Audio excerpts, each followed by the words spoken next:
네, 반갑습니다. 또 살다 보니까 이렇게 제가 마치 요즘에는 그 CBS 방송국에 출연한 것 같은 그런 삶을 살고 있는데요. 오늘도 여러분들 이렇게나마 함께 어려운 시기에 한국 교회가 함께 어떻게, 특별히 우리 니에미아 교회협의회가 어떻게 이 어려운 시간들을 좀 슬기롭게 극복해만 아니라 또 한국 교회를 향한 건강한 대안들을 좀 제시해 줄 수 있을까 고민하는 자리를 마련했는데요. 우리 모두가 일종의 전대미문의 시간들을 통과하고 있기 때문에 어떤 뾰족한 수가 있는 건 아닐 것입니다.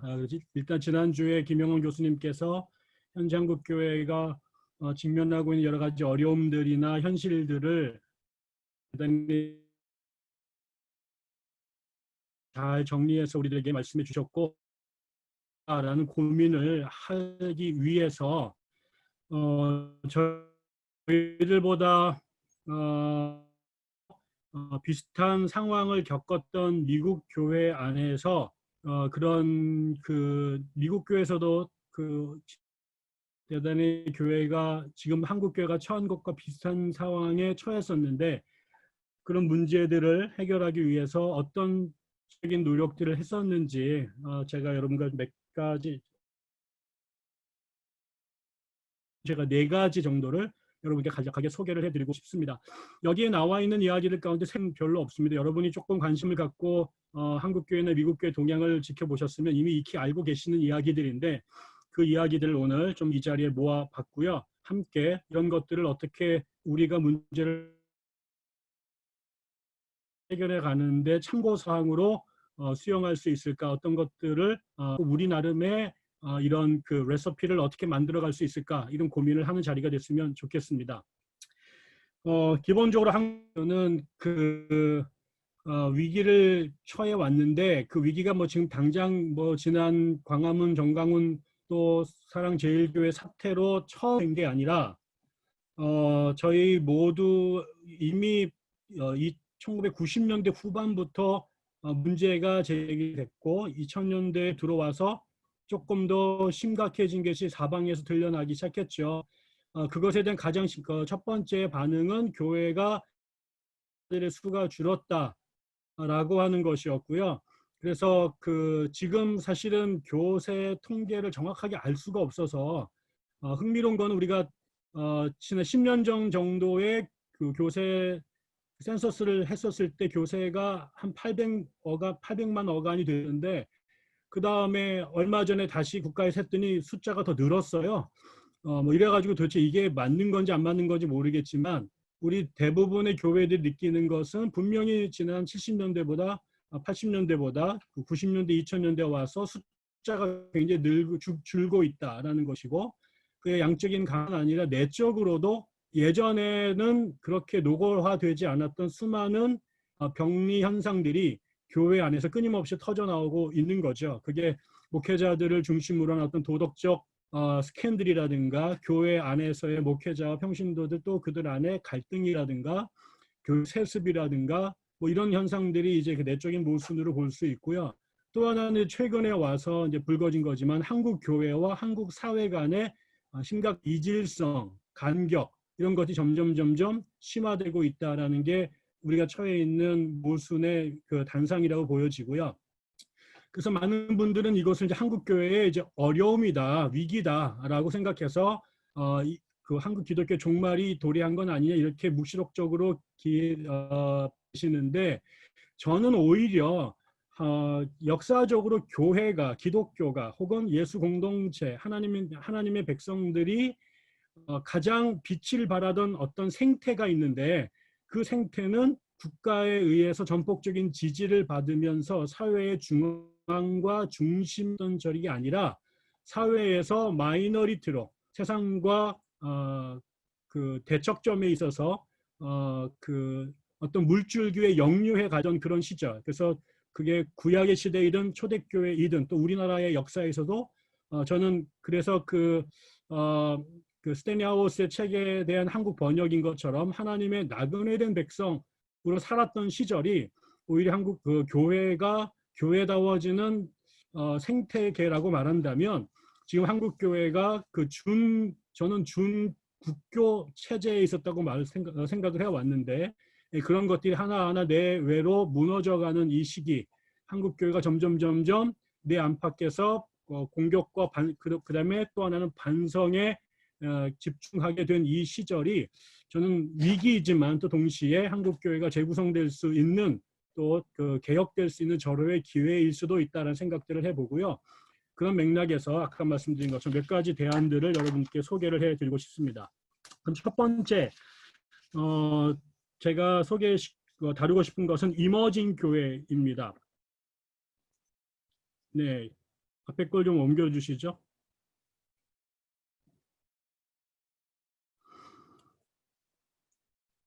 네, 이머징 교회. 많이 들어보셨을 겁니다. 이머징 교회는 우리나라는 사실 이머징 교회 같은 현상이 많이 나타나고 있진 않지만 이 이머징 교회가 나타나게 된 것은 20세기 후반입니다. 1980년대 미국, 영국, 그다음에 호주, 뉴질랜드 등 소위 말하는 영미권에서 젊은 복음주의자들에 의해서 이 운동이 처음 시작이 되는데요. 기록상으로 운동의 원류라고 말할 수 있는 게 디터 젠더라는 사람이 1986년에 LA의 호머나라는 곳에 뉴성 처치를 개척을 합니다. 근데 이 뉴성 처치가 누구를 특정을 하죠. 그 교회의 대상을 X세대라는 사람을 사역의 대상에 적합한 예배와 교회의 어떤 그 아이템들을 만들어내는데, 그들이 강조했던 것은 하나는 그 X세대, 60년대에서 80년대 초반에 태어난 사람들을 X세대라고 불렀는데, 그들에게 특별히 중요했던 것이 현대적인 음악입니다. 그래서 그들에게 음악 중심의 대단히 뜨거운 예배를 예전이 우리가 파이프 오르간의 성가대 중심의 음악이었다면 현대 음악에 근거한 굉장히 뜨거운 예배, 그리고 신자들 간의 밀한 교제를 중시하는 목회를 뉴성 처치가 하게 되죠. 이 교회가 소문이 좀 나면서 이 교회의 목회 스타일에 동의한 젊은 사역자들이 1990년대 운동에 가담을 하기 시작합니다. 대표적인 사람이 댄 킴볼이나 카렌 워드, 그 다음에 유명한 브라이언 맥클라렌 같은 사람들이 이 운동에 동참을 했는데, 요 사람들이 90년대에 들어서면서 이 뉴성 처치를 통해서 나타났던 이런 새로운 현상을 이머징이라는 말로 명명하기 시작을 하고, 그 말이 유행을 하기 시작하게 되죠. 그래서 여기에 관련됐던 그 전체 흐름들을 이머징 처치라고 이제 명명하기 시작했습니다. 근데 비슷한 시기에 이 운동이 영국에서도 그 소개가 되는데요. 미국보다 조금 늦은 1991년에 영국 브리스톨 런던이라는 곳에 동네에 있었던 인근 지역의 5개 교회가 연합으로 해서 NGM이라고 하는 단체를 사역을 시작합니다. 그래서 미니스트리라고 하는 운동을 젊은 목사님들이 그 지역 교회가 연합으로 이 단체를 시작했어요.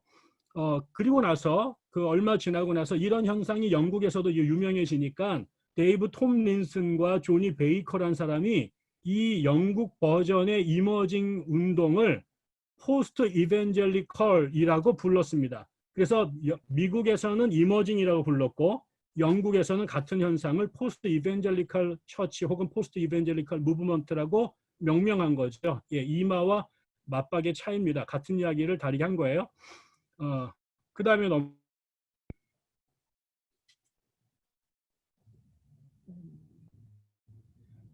네, 빨리빨리 안 넘기면 승질 부릴 겁니다, 제가. 예, 그 다음에 그러니까 이 이머징 교회가 뭐냐라는 사람들이 생각을 하니까 이걸 정의를 해줬는데, 이 운동을 연구했던 대표적인 학자들인 에드 깁스와 브라이언 볼저라는 사람이 이머징 교회는 포스트 모던 문화 가운데 있는 교회를 말한다. 포스트 모던 문화 안에 있는 포스트 모던 문화 안에서 일어나는 선교적 공동체이고, 이들이 처해 있는 시간과 공간에서 진실한 믿음을 추구하는 예수의 제자들로 구성된 공동체, 이렇게 말합니다. 여기서 여러분이 보셔야 될 게 제일 중요한 게 포스트 모던이라는 말이에요. 처해 있는 1980년, 90년대 미국 상황이 문화적으로 포스트 모던 사회에 진입했다라고 진단을 하는 것이고 거기에 근거한 새로운 교회 패러다임을 제시하겠다라는 거죠. 근데 이게 여러 가지 사람들이 막 그 우후죽순으로 이 운동이 생겨나니까 근데 들여다보면은 굉장히 이질적인 교회들이 많았어요. 그거를 에드 스태처라는 사람이 되게 보니까 한 세 개의 묶음으로 나눠지는 것 같아요. 하나가 연결주의자, 렐러번츠라는 그룹인데 이 사람네들은 복음에 대한 전통적인 해석을 유지하면서 이 포스트 모던 사회에서 어떻게 교회가 살아남을까라는 걸 고민하는 사람입니다. 그러니까 기본적으로는 전통적인 복음주의의 신앙을 견지를 하는데 갑자기 세상이 바뀌어서 포스트 모던 사회가 되니까 그럼 어떻게 되지? 라는 고민을 하는 그 사람들이죠. 그 다음에 이 사람들보다 조금 더 앞서 나간 사람들은 재건주의자라고 불렸는데 이 사람들은 지금 포스트 모던 사회 안에 여기에다가 우리를 초대교회 모델을 이 포스트 모던 사회에 구현해 보자 라고 생각하는 거죠. 그래서 이 포스트 모던 틀 안에 초대교회 신약교회의 모형을 그 꿈을 실현해 보려고 하는 사람들, 그런 사람들을 재건주의자라고 불러요. 마지막은 좀 더 급진적으로 나가서 수정주의자라고 불리는 사람들인데 이 사람들은 지금 포스트 모던 사회는 전혀 새로운 세상이고 이런 세상에서 옛날 것을 가져다가 어떻게 비벼보는 것은 무의미하다. 그러니까 이 시대에 맞도록 옛날에 우리가 생각했던 복음이라든가 교회라고 하는 개념 자체를 다 뜯어 고쳐야 된다라는 생각으로 가게 되는 거죠. 그래서 앞에 재건주의자들은 포스트 모던 사회의 신약교회를 재현하려고 했던 사람들이라면 수정주의자들은 시대에 맞게끔 기존의 교회와 복음에 대한 우리의 고정관념을 재구성하자 나가는 사람들입니다. 그 다음에요. 배 교수님 죄송합니다. 지금 그 음성이 끊기거든요. 이 원인을 잘 모르겠는데 중간중간 음성이 끊기고 빨리 하시니까 이게 막 겹치는데 약간 그거를 조정을 해주셨으면 좋겠습니다. 어떻게 조정을 해요? 제가 천천히 지금 말하라고요? 약간 더블링이 돼가지고 네. 네, 제가 천천히 말하면 지구가 반대로 돌아가는 것만큼 어려운 일인데 아무튼 천천히 해보겠습니다. 네. 그러면 이 운동의 특징이 뭐냐라고 하는 건 아까 제가 말씀을 드린 것처럼 제일 중요한 건 이 사람들은 우리가 포스트 모던 사회에 진입했다라고 생각을 하는 겁니다. 그래서 이제 이머징 교회를 비판하는 사람들은 그 생각부터가 틀려 먹었다. 우리는 아직 포스트 모던이 안 갔다. 혹은 니네들이 생각하는 포스트 모던의 생각이 잘못됐다. 뭐 이런 식으로 공격을 하는데 아무튼 이머징 교회는 우리가 지금 포스트 모던 사회에 들어갔고 그게 무슨 말이냐? 그럼 그 이전의 모던 사회는 이성이나 논리를 강조하고 권위주의, 그다음에 개인주의, 도조주의 이런 것들을 특징으로 하는데 이제 포스트 모던 사회, 모던 후기 모던 사회에 가게 되면 그 반대로 해체주의, 다원주의, 상대주의 이런 게 되게 중요하다라는 거예요. 그러니까 이렇게 세상이 바뀌었기 때문에 선교나 목회도 거기에 따라서 변해야 된다. 그러면서 이 사람들은 그러니까 전통적으로 그들이 속해 있었던 복음주의라든가 또 70년대 미국 교회를 끌고 나갔던 시커스 처치, 구도자 중심의 교회, 그 다음에 미국 사회를 끌고 나갔던 대형 교회들 전부 다를 비판을 합니다. 그러면서 새로운 형태의 교회를 만들어야 된다라고 생각을 하는 거죠. 그러면서 이 사람들은 그러기 때문에 그 기존의 구도자 교회라든가 대형 교회로 대표됐던 트렌드를 다 비판을 하는데 첫째, 건물이라든가 제도 중심의 교회론을 부정하고 특정한 장소를 그 예배 장소로 추구하지 않게 되는 거죠. 예전에는 그냥 교회 그러면 건물이 있고 그 건물도 어떤 모양과 양식과 기능이 딱 정해져 있었는데 이 사람들은 사람이 교회지 건물이 교회 아니야. 이러니까 아무 데서나 모여도 돼. 그러면서 예배당 공간이 예배를 드리는 공간이 엄청나게 다양해지는 거죠. 아무 데나 들고 가서 앉아 있으면 예배를 드릴 수 있다고 생각을 하는 거고 또 하나가 공동체성이 되게 중요해요. 그래서 모든 사람들이 한꺼번에 대형으로 앉아가지고 있는 예배보다 가정교회를 중심으로 해서 아주 친밀한 그 친교와 교제를 나누는 걸 중요시 여기게 되고, 또 하나가 하나님의 임재가 예배 속에 나타나야 된다. 그래서 대단히 강력한 체험을 예배 속에서 추구를 하게 되죠. 그게 아까처럼 뜨거운 음악을 중심으로 한다든가 이런 것들은 바로 이런 목적을 성취하기 위한 방법이고요. 또 하나는 교회 자체가 양적으로 팽창하는 것보다 이 땅에 하나님의 나라가 확장되어야 된다는 데 꿈을 갖고 우리가 말하는 그 미셔널 처치를 지향을 하게 됩니다. 또 하나는 그 개인의 일상과 신앙이 통합이 된 제자도의 삶을 살아야 된다라고 생각을 하는 거죠.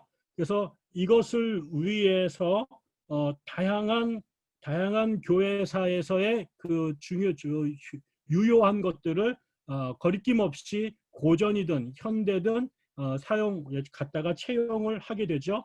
그래서 이 사람들은 단지 대형 예배를 통한 크루세이드라든가 아니면은 노상에서 노방 전도라든가 이런 것보다는 삶으로 그다음에 관계로 복음을 전하는 것을 훨씬 더 중요하게 생각하고요.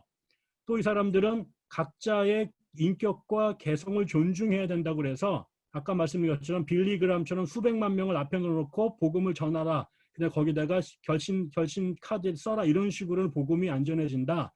그래서 각 사람의 형편과 특성과 성향을 고려해서 선포 대신 설득과 대화를 통해 복음을 전하려고 노력을 하는 거죠. 그리고 또 동시에 지역사회와 세계적 차원의 다양한 이슈들, 사회적인 정치적인 이슈들에 관심을 갖고 적극적으로 참여를 하려고 합니다. 그러면서 아까 말씀드린 것처럼 다양한 형태의 교회 전통들에서 우리의 영성을 끌어올리기 위한 방법들을 자유롭고 창의적으로 수용을 하고 또 현대 음악이라든가 현대 다양한 기술들을 복음 전도의 도구로 거리낌 없이 사용하는 거죠. 그래서 이 이머징 처치를 끌고 나가는 사람들이 제일 관심을 갖고 있는 것은 선교입니다. 근데 그 선교가 아까 예전처럼 그런 성도는 그렇게 대규모로 그다음에 일방적으로 해서는 안 되고 관계와 대화와 설득이 되게 중요하다. 그리고 또 하나가 예배를 되게 중요시 여기는데 그 예배 안에서 영적 체험을 통한 하나님의 현존을 경험하려고 대단히 애를 쓰는 것이죠. 그리고 그러기 위해서 나는 무슨 칼빈주의자야, 나는 웨슬리안주의자야 라고 하는 것보다 기독교 전체 안에서 현대 교회를 살리기 위한 적절한 효능이 있는 영적 약이라고 하면 거리낌 없이 아까처럼 자유롭게 갖다가 새롭게 버무려 자신들의 버전으로 만드는 노력들을 하고 있다라는 것입니다. 그 다음에 넘어가서 두 번째는요, 이제 신수도원 운동이라는 건데요.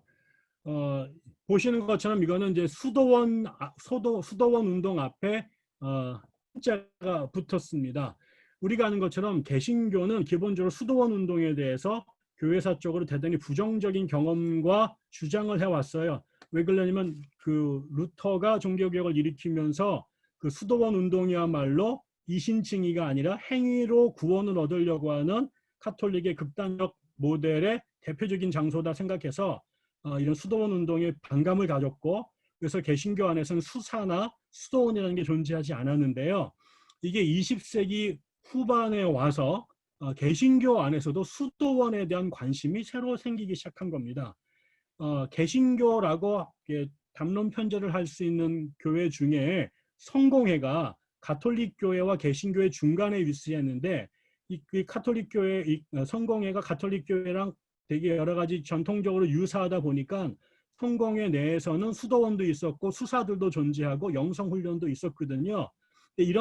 그래서 그 개신교 내에서는 유일하게 성공회가 그런 요소가 있었지만 나머지 개혁주의 교회 중심으로 해서는 상당히 이게 안 그랬는데 20세기에 들어와서 부르도 호프라든가 프랑스의 떼제 공동체라든가 한국의 예수원처럼 개신교적 텃밭에서 자란 교회들과 신앙단체들이 수도원 운동을 수용하기를 시작했습니다.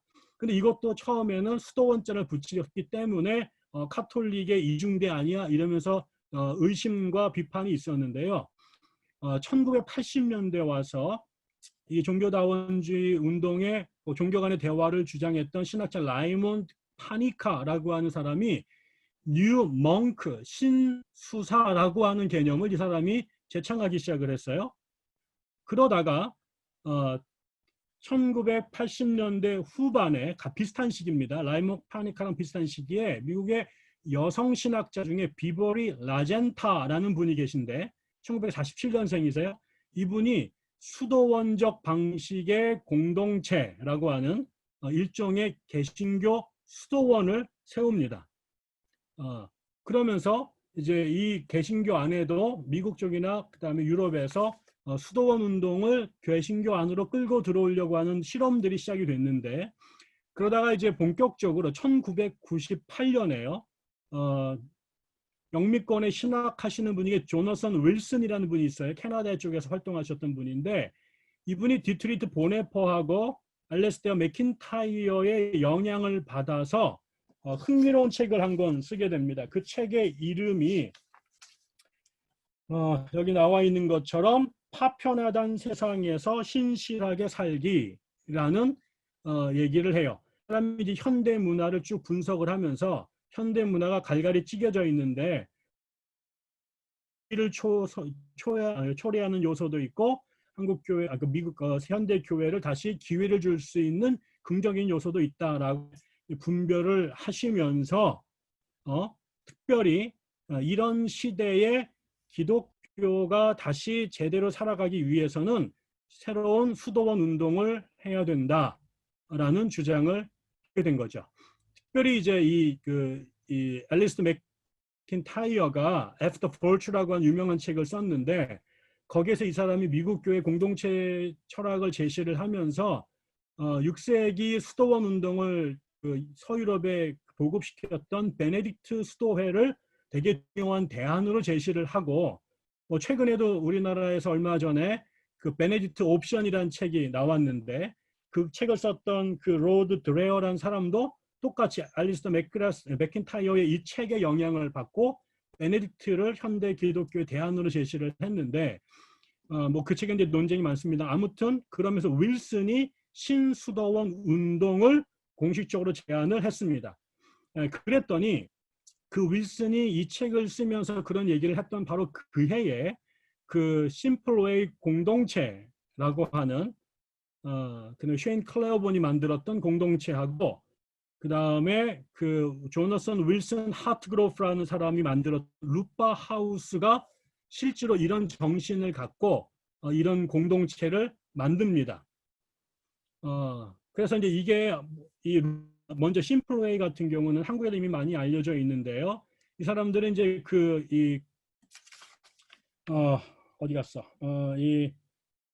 필라델피아에 이 필라델피아가 굉장히 이제 험한 사람 살기 험한 동네가 많이 있어요 여기에. 근데 거기에 이제 그 카톨릭 교회에서 추방될 위기에 처한 노숙자들과 연대하기 위해서 그 당시에 이제 살다가 여기에 이제 그 재개발이 되면서 사람들이 이제 그 살 수가 없게 되고 이런 그 노숙자들이 많이 생긴 빈민촌이 있었는데 그 빈민들과 더불어 살기 위한 공동체를 그 심플웨이 커뮤니티라고 만들게 되죠. 그 다음에 비슷한 시기에 노스캐롤라이나 덜햄에서 그 조나선 윌슨 하트그로브하고 그의 아내 리아가 아까 위에 말씀드렸던 그 책을 썼던 조나선 윌슨의 딸인데 요 사람들이 같이 모여서 그 루파 하우스라고 하는 공동체를 만들어요. 그래서 여기에는 이제 삶에 살다가 인생의 위기에 처한 사람들, 감옥에서 나온 사람들, 그다음에 그다음에 갈 곳이 없는 사람들 이런 사람들이 여기 와서 머무는 거죠. 그 사람들은 환대하면서 더불어 거할 수 있도록 공간을 내주고 함께 사는 일들을 시작을 했습니다. 이러면서 이제 아까 말씀드린 것처럼 이 그 신수도원 운동을 조나선 윌슨이 말로써 책에서 공헌을 했고 그다음에 그 사람의 생각에 공유하는 젊은이들이 심플웨이 공동체하고 루파하우스 같은 그런 공동체들을 만들어서 사회적 약자들을 돌보기 시작을 했고요. 그러다가 이 사람들이 한 10년 정도 지나서 2004년에 이런 정신으로 그런 삶을 살아가고 있는 공동체들을 초청을 합니다. 루파하우스가. 그래서 같이 모여가지고 컨퍼런스를, 그래서 이거를 하나의 무브먼트로 끌고 가보자라고 주창을 했고, 그래서 이 사람들이 2004년 컨퍼런스에 모였을 때 공식적으로 이제부터 우리의 이런 운동을 신수도원 운동이라고 이제 천명을 하고 이제 공식화된 거죠. 그때 여기에 아까 말씀드린 심플웨이 공동체나 루파하우스 외에도 유명한 부르도호프라든가 그 다음에 도로스데이 아줌마가 만드셨던 카톨릭 워커 공동체, 그 다음에 또 레바 플레이스 펠로우십이라고 하는 이미 오래전부터 비슷한 공동체를 해왔던 단체들이 함께 참여를 하게 됐고, 그때 자신들은 앞으로 이런 목적을 갖고 이 운동을 하겠다라고 하는 12지역을 성문화해가지고 발표를 합니다. 잠시 보면 이 사람들은 장소들로 이주한다 이렇게 되어 있어요. 이 사람들은 앞에 그 이머징이 우리는 지금 포스트 모던, 지금 우리는 제국주의의 억압 속에서 있다라고 보는 거죠. 전 세계가 제국에 의해서 통치되고 있는 사회 시대고 거기에 새로운 대안과 돌파구를 찾는다라고 말하면서 이 제국에 의해서 버림받았던 장소, 이 시대에 소외받은 사람들을 향해서 우리가 찾아간다 이런 거죠. 자기네가 세우고 와가 아니라 이 제국에 의해서 변방으로 밀려난 사람들을 향해서 이 가서 거기에 수도원을 세우는 겁니다. 두 번째, 동료 공동체 회원들과 우리 안에 있는 가난한 자들과 경제적 자원을 공유한다. 이래요. 그 다음에 세 번째가 이방인들을 환대한다. 그리고 교회와 공동체 내 화해를 추구한다. 그 다음에 그리스도의 몸인 교회의 겸손, 그리스도의 방식과 그 다음에 옛 수련 방법에 따라 공동체의 규칙을 갖고, 그러니까 그리스도의 방법과 옛날의 수도원적인 규칙을 갖고 특정한 목적을 강체를 세운다라고 말하고요. 그 다음에 뜻을 함께하는 회원들의 공동생활을 추구한다.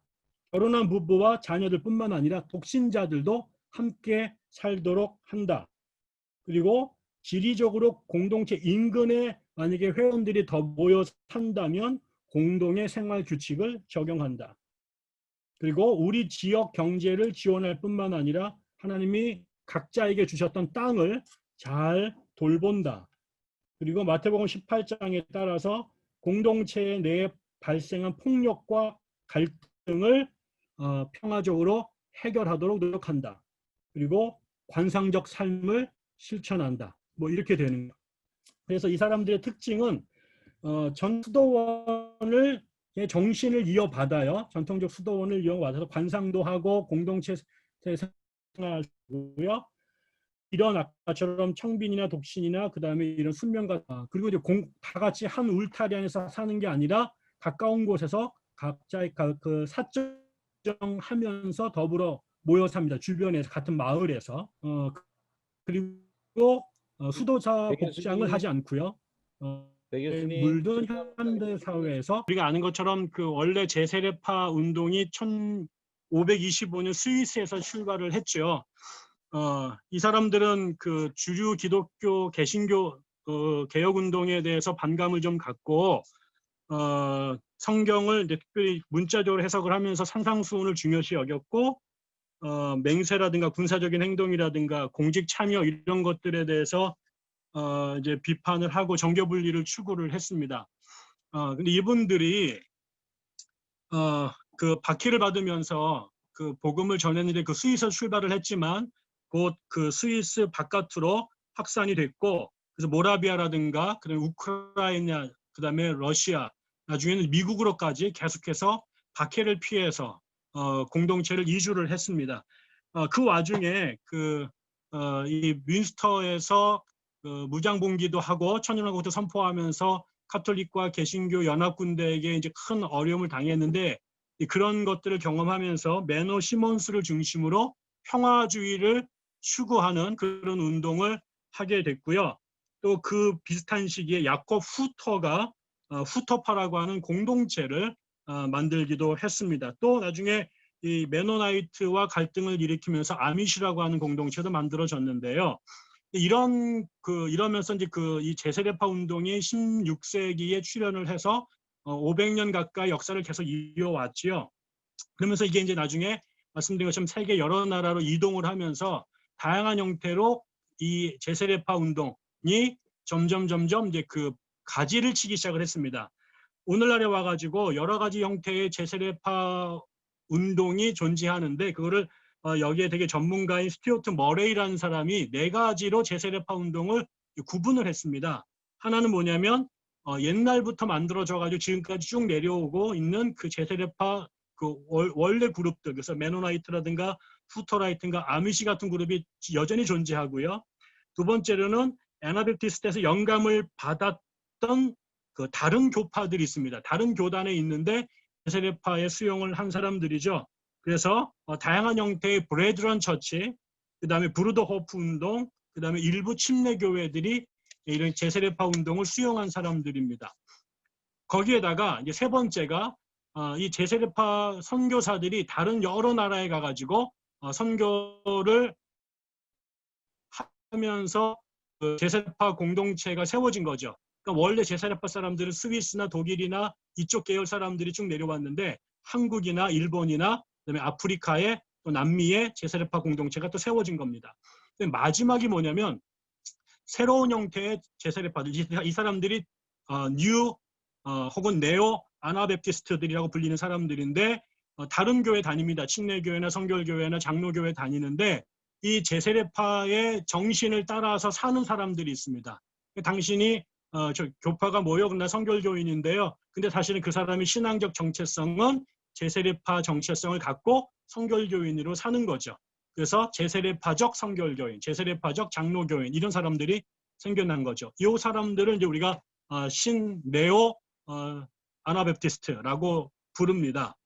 이 사람들이 이제 특별히 미국에서 20세기 후반하고 21세기 초반에 미국 복음주의자들 안에서 이런 사람들이 생겨나기 시작을 했습니다. 특별히 이 사람들은 1970년대에 해성같이 나왔던 존 하워드 요도에게 큰 영향을 받은 사람들, 특별히 그 사람이 썼던 1972년도에 유명한 책 예수의 정치학을 읽고 멘붕 상태에 빠졌던 사람들입니다. 그래서 이 사람들 뭐 스탠리 하워스라든가 스칸 맥나이트, 뭐 그다음에 제임스 맥클랜던 같은 사람들이 다 어떤 사람은 감리교인, 어떤 사람은 침례교인이지만 요도와 또 그 메노나이트의 정신을 받아들여서 새로운 형태의 기독교 운동을 했던 사람들인데요.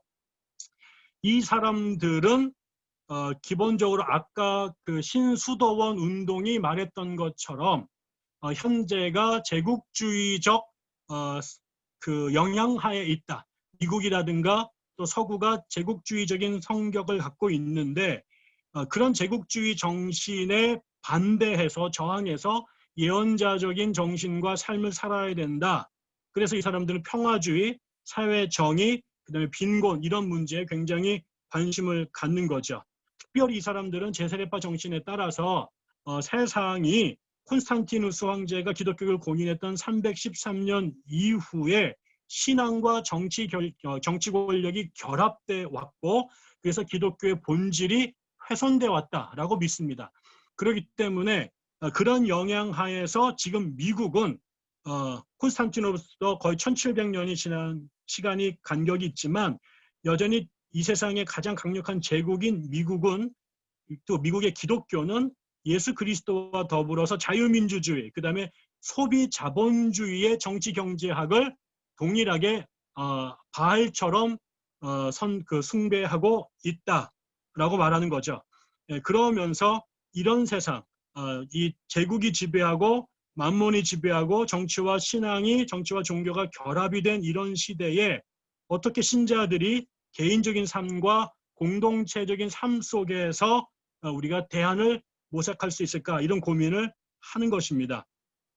그래서 이 사람들은 이 제국주의화된 제국화된 미국의 종교 그다음에 미국 사회에 대해서 하나님의 나그네 된 백성으로 저항을 하는데 그럴 때 세상으로부터 박해를 공격을 받을 수밖에 없는 거죠. 그럴 때 이 사람들은 거기에 다시 물리적으로 저항하지를 않아요. 왜 그러냐면 그들에게는 기독교 제자도의 핵심이 평화라고 생각해서 일종의 무저항적 방법을 선택을 하는 거죠. 그래서 이제 다시 말씀드리면 이 신제세례파 사람들은 제세례파 정신을 각자의 다른 교단적 교단적 지위 속에서 수용을 해서 제국화된 자본주의, 그다음에 그 소비주의, 그리고 정치와 종교가 일치된 콘스탄틴 체제에 강력하게 저항을 하는 그런 제자로서의 신자, 그다음에 제자 공동체로서의 교회를 추구한다라는 거고요. 마지막으로 신사도 개혁 운동인데요. 신사도 개혁 운동은 이제 사실은 우리나라에서 굉장히 부정적인 생각을 갖고 있어서 저도 부정적인 생각을 갖고 있습니다만 역시 여기도 이런 위기 속에서 자신들 나름대로의 돌파구를 찾았던 대안운동이라고 생각이 들어서 한번 소개를 해드리려고 합니다. 이 신사도 개혁 운동은 어떤 사람들은 이 신사도가 뭐냐 그래가지고 젠틀맨십이라고 생각하는 사람도 있어요. 신사와 관련된 제가 그렇게 말하는 목사님도 뵌 적이 있는데 그게 아니고요. 여기는 이제 오순절 운동에서 출발한 성령 운동의 최신 버전입니다. 원래 오순절 운동은 1901년에 미국에서 그다음에 전 세계 동시다발적으로 생겼고 그래서 이제 하나님의 성회라든가 하나님의 교회 같은 오순절 교단들이 생겼어요. 이 사람들 기본적으로 성령 세례 받은 증거가 방언이다. 성령 세례를 받아서 땅끝까지 복음을 전해야 된다. 뭐 이런 걸 주장하는 사람들이었는데 이게 결국은 이 초기 오순절 운동은 이런 방언을 하기 시작하면서 하나의 독립된 교단들을 만들었어요. 근데 이게 1960년대 오게 되면 이 성령 운동의 불꽃이 오순절의 불꽃이 기성교회로 갑니다. 뭐 카톨릭이라든가 성공회라든가 장로교, 루터교, 침례교를 가는데 그때 이 사람들이 방언을 하기 시작하는데 교회를 뛰쳐나오지 않고 자기네 교회 안에 머물러서 성령 운동을 해요. 그러나 방언뿐만 아니라 다른 성령의 은사도 강조를 하고 꼭 방언이 성령 세례받은 증거다라고는 믿지 않습니다.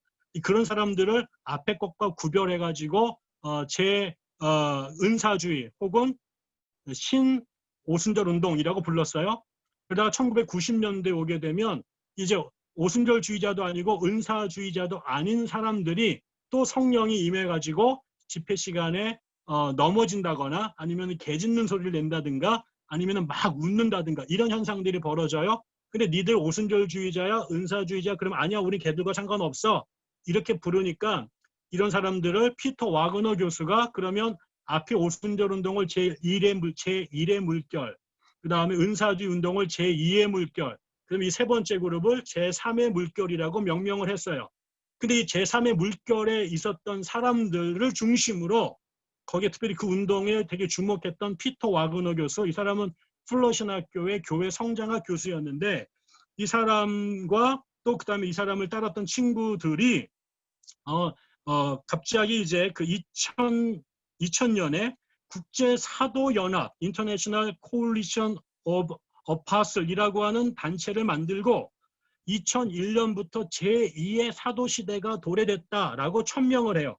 그리고 사도들을 막 임명을 하기 시작을 합니다. 그러면서 이 자기네들이 이 두 번째 사도의 시대가 왔다. 다시 1세기에 예수님 사후에 사도들이 교회를 개척해서 초대교회를 만들었던 것과 같은 영적인 부흥이 이 사도들을 중심으로 해서 이제 2000년부터 시작이 됐다라고 주장을 해서 자신들의 운동을 옛날의 사도 운동을 새롭게 시작했다. 그래서 신사도 개혁 운동이라고 명명을 했어요.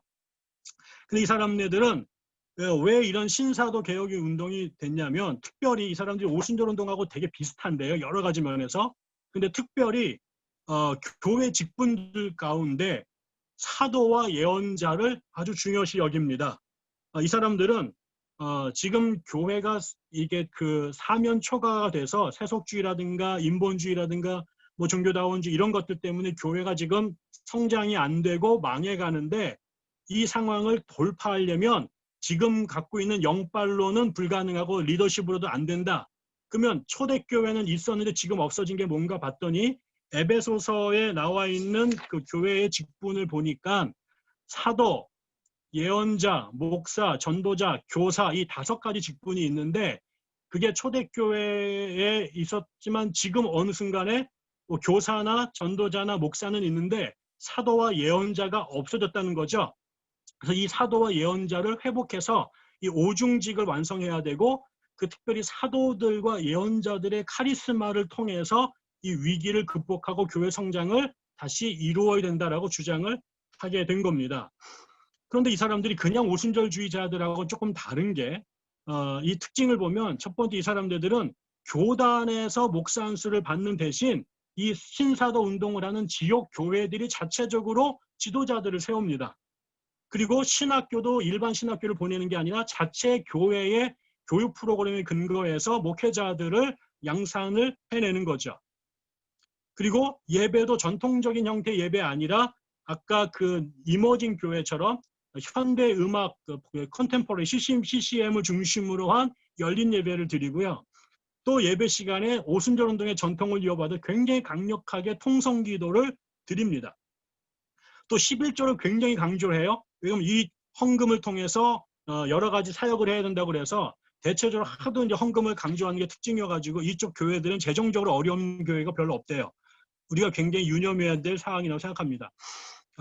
그 다음에 지역사회의 소외된 이웃들에 대해서 대단히 적극적으로 봉사와 구제 활동을 하고 있고요. 또 교회 성장과 성령의 관계를 강조해서 신유, 축기, 영적 전쟁, 예언, 성령의 쓰러짐, 영적 도회, 중보기도 이런 것들을 굉장히 중요시 활발하게 하고요. 교리적으로는 성서 무어서를 믿고요. 그 다음에 세대주적 전천연설을 믿고요.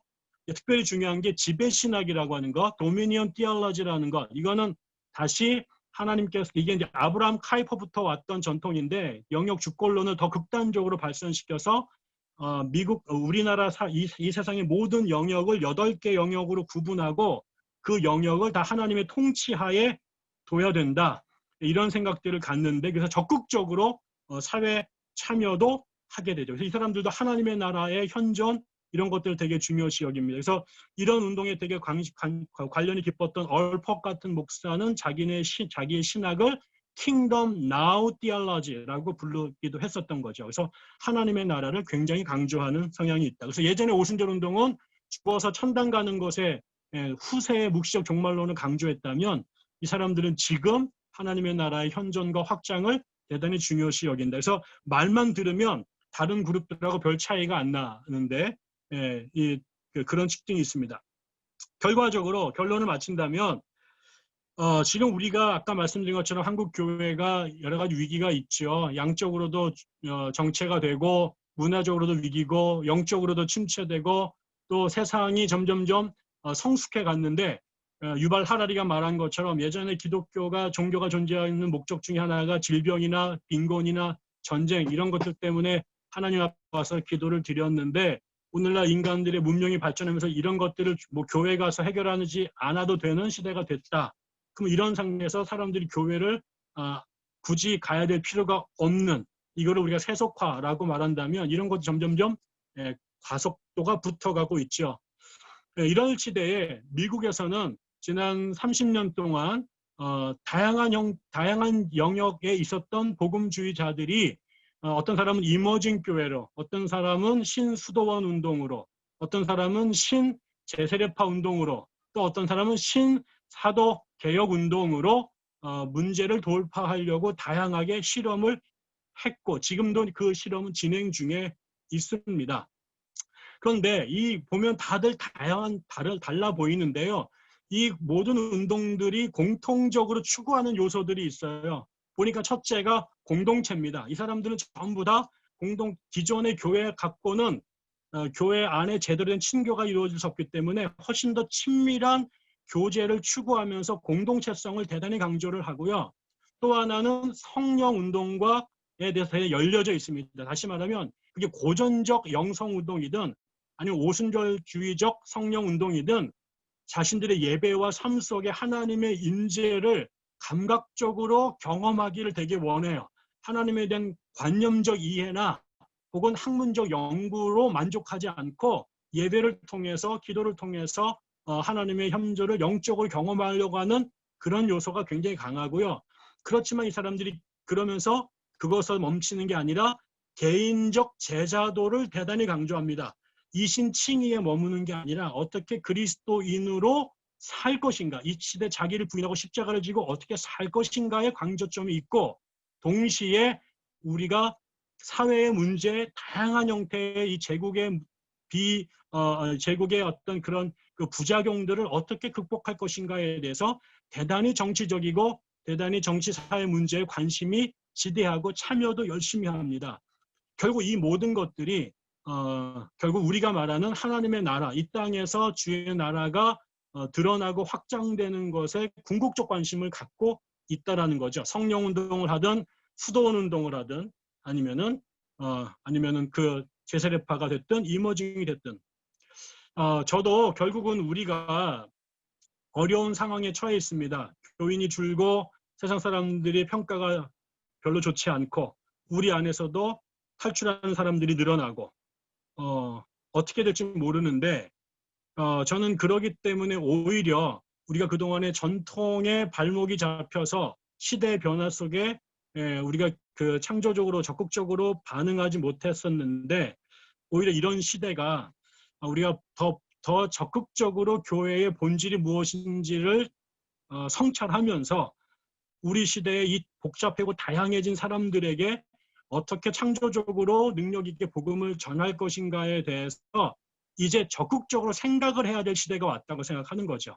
예전엔 가만히 있어도 사람들이 오고 가만히 있어도 교회가 성장했는데, 이제 가만히 있어서는 아무것도 안 되는 시대가 됐다면, 아까처럼 우리가 복음을 이 시대에 어떻게 합당하게 전할까에 대하여 한국 교회가 정말 진지하게 고민을 해야 될 때가 됐고, 그게 예전에 그 구시대적인 발상을 갖거나 습관에 젖어 있어서는 이런 문제에 도전하거나 반응하기 어렵다. 그래서 지금 나왔던 모든 운동들은 다 젊은 청년들, 30대, 40대, 50대 초반의 사람들에 의해서 시작이 됐던 거죠. 저는 그런 맥락에서 오늘 우리 강의를 듣고 있는 그 느헤미야 교회협의회가 대체적으로 젊은 목회자들로 구성이 되어 있고, 기존 교회로부터의 어떤 강압이나 족쇄가로부터 상당히 자유로운 상태에 있다면, 지금 저는 미국에서 실험됐던 이런 다양한 노력들을 좀 적극적으로 고려하면서 우리 각자의 목회 현장에 맞는 대안들을 어떻게 찾아갈까, 그러면서 이 공동체성, 영성, 그 다음에 우리가 또 사회 참여, 제자도 하나님의 나라라고 하는 이런 슬로건들을 어떻게 우리의 버전으로 품어낼 것인가를 진지하게 고민해야 되지 않겠나. 그리고 그러면서 우리도 우리의 몸에 맞는 그런 대안 운동들이 우리 안에서부터 좀 나오게 되기를 그렇게 기대합니다. 네, 전 여기까지 오늘 강의를 마무리하도록 하겠습니다.